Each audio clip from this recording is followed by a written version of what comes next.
نافورة عطشة وقنديل منطفئ.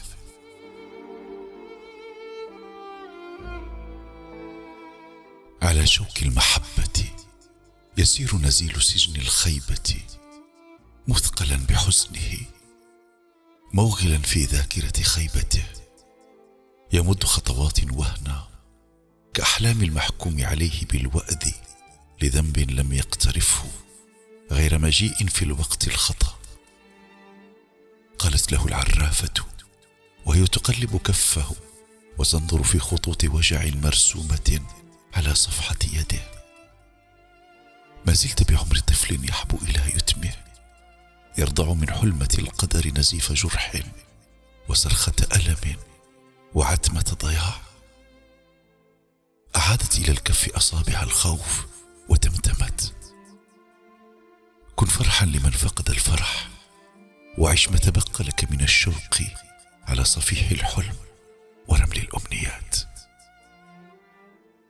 والتقينا، فرأيتك تهربين من سجنك ومن سجانك حافية من الخوف ممتلئة بالتردد، تجرينني إلى محطات جنونك، تدهشني فصولك الماطرة الساخنة الحارقة.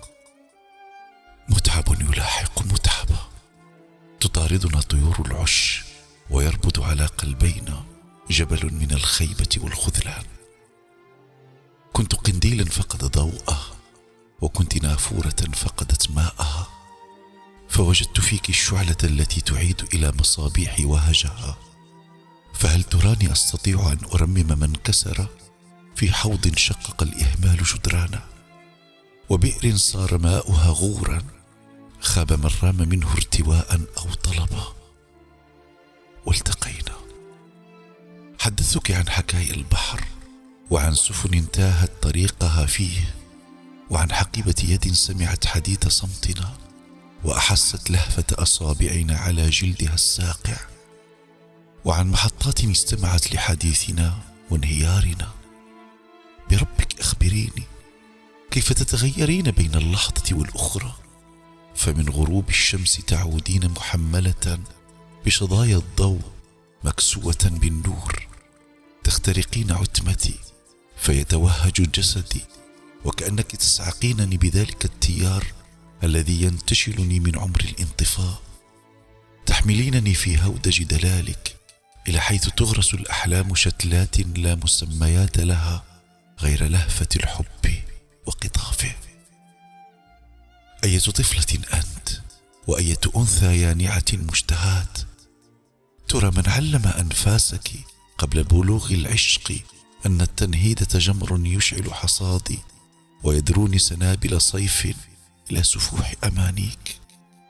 أنت التي طهرني حبها من تعب الانتظار ووجع التمني في زمن لم يعد للرؤى من يأتي بتأويل لها.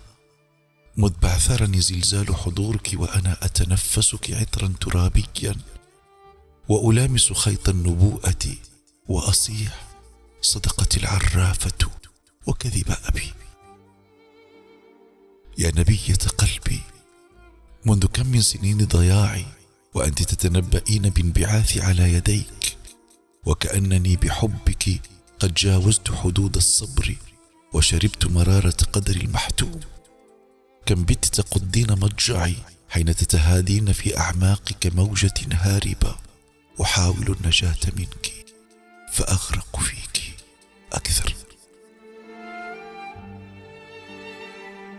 نص وصوت جعفر رابح.